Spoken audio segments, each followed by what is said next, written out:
കഴിഞ്ഞ ദിവസം 3 സംസ്ഥാനത്തുണ്ടായ election result ഇന്ത്യയുടെ രാഷ്ട്രീയ നീക്കം എങ്ങോട്ടാണ് എന്ന് ചില ഇൻഡിക്കേഷൻസ് നൽകുന്നതായിട്ടാണ് എനിക്ക് തോന്നുന്നത്. ബീഹാറിലെ BJP ദേശീയ അധ്യക്ഷൻ നിതിൻ നവീൻ രാജിവെച്ച സീറ്റിലേക്ക് നടന്ന ഇലക്ഷനിൽ ജൻസൂരജ് പാർട്ടി JSP പാർട്ടിയുടെ സ്ഥാപകൻ പ്രശാന്ത് കിഷോർ അവിടെ വിജയിച്ചു വന്നു. കാരണം ബീഹാറിലെ അവിടുത്തെ ഇലക്ഷൻ തീർച്ചയായിട്ടും ഇപ്പോൾ അവിടെ ബീഹാർ സംസ്ഥാനത്ത് ആദ്യമായിട്ട് BJP മുഖ്യമന്ത്രിയായ സ്ഥലമാണ്. അതിനെ ജനങ്ങൾ അംഗീകരിക്കുന്നുണ്ടോ ഇല്ലയോ എന്നുള്ളതാണ് പ്രശ്നം. കാരണം അവിടെയാണ് പ്രശാന്ത് കിഷോർ വിജയിച്ചു വന്നത്. അത് തന്നെ കാലാകാലങ്ങളായി ബീഹാറിലെ വെജിപൂർ സീറ്റിലാണ് ആ വിജയം നല്ല ഭൂരിപക്ഷത്തോടെ ഉണ്ടായി. അതേസമയത്ത് മധ്യപ്രദേശിൽ ഉണ്ടായ ദാതിയ സീറ്റിലേക്ക് ഉള്ള ഇലക്ഷനിൽ കോൺഗ്രസ്സാണ് വിജയിച്ചത്.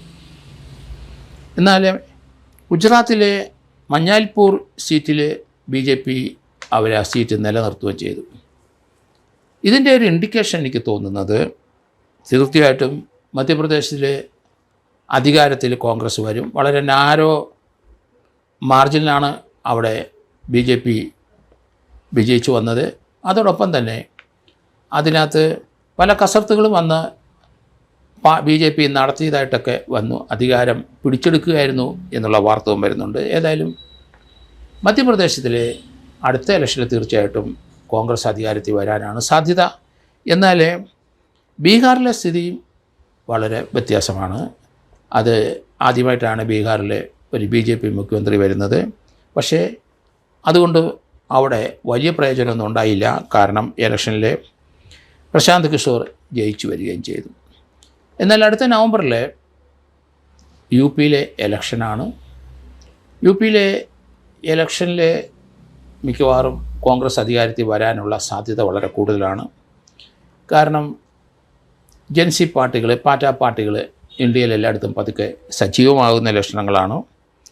അവരിപ്പം ബോംബെയിലെ അടിയന്തരമായി ചില നീക്കങ്ങൾ മഹാരാഷ്ട്ര ഛത്രപതി സൗഭാജി നഗറിൽ പാറ്റ പാർട്ടിയുടെ അണികൾ അവിടെ സമ്മേളിക്കുകയാണ്. രാഷ്ട്രീയ തീരുമാനം മഹാരാഷ്ട്രയിൽ ഉണ്ടാവും. കാരണം മഹാരാഷ്ട്രയിലെ ജൻസി വളരെയധികം ശക്തി പ്രാപിച്ചതായിട്ടാണ് നമ്മൾ കാണുന്നത്.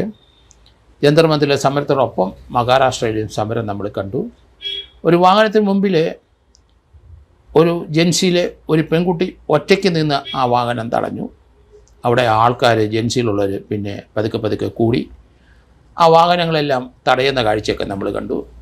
ഇന്ത്യയിലെ എല്ലാ സംസ്ഥാനങ്ങളിലും ജൻസിക്ക് വേരോട്ടമുണ്ട്. കാരണം ജൻസി ഒരു രാഷ്ട്രീയ പാർട്ടിയായിട്ട് ഉദയം ചെയ്തിട്ടില്ല എങ്കിലും രാഷ്ട്രീയ പാർട്ടിയായിട്ട് ഉദയം ചെയ്യാനുള്ള തീരുമാനം മഹാരാഷ്ട്രയിൽ അവിടെ ഛത്രപതി സൗഭാജി നഗറിലെ സമ്മേളനത്തിൽ തീരുമാനമെടുക്കും എന്നാണ് ഞാൻ കരുതുന്നത്. കാരണം ഇന്ത്യയിലെ എല്ലാ സംസ്ഥാനത്തും ജൻസിയുടെ അല്ലെങ്കിൽ പാറ്റ പാർട്ടിയുടെ അംഗങ്ങളുണ്ട്.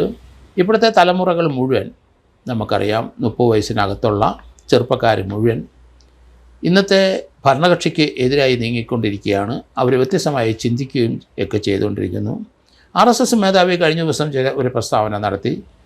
ജൻസി ചെറുപ്പക്കാരുടെ ഇപ്പോഴത്തെ ആശയങ്ങൾ അവരുമായിട്ട് അവരുടെ ഐഡിയോളജി അവരുമായിട്ട് ഇൻട്രാക്ഷൻ നടത്തും എന്ന് RSS സ്ഥാപകൻ, RSSൻ്റെ ഇന്ത്യയിലെ ഇപ്പോഴത്തെ നേതാവ് കഴിഞ്ഞ ദിവസം ഒരു പ്രസ്താവന നടത്തിയതായിട്ട് കണ്ടു.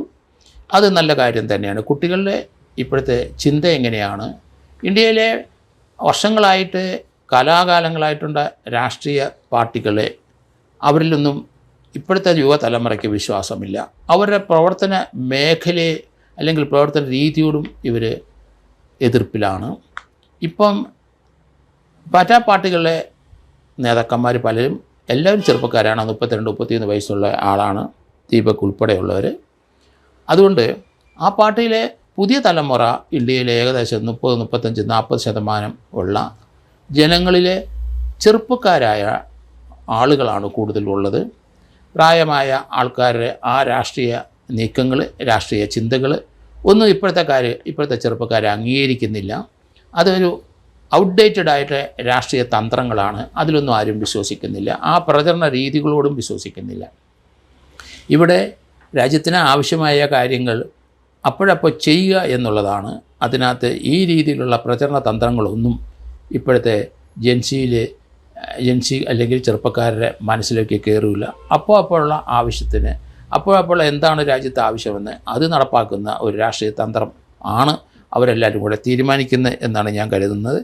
അതിൻ്റെ ഒരു ഇൻഡിക്കേഷൻ തന്നെയാണ് ഇപ്പോൾ നടന്ന ഇലക്ഷനിലെ റിസൾട്ട് എന്നാണ് ബീഹാറിലും അതുപോലെ മധ്യപ്രദേശിലും ഉണ്ടായത്. അങ്ങനെയൊക്കെ തന്നെ യു പിയിലും അതുതന്നെ ഉണ്ടാകുമെന്നാണ് ഞാൻ കരുതുന്നത്.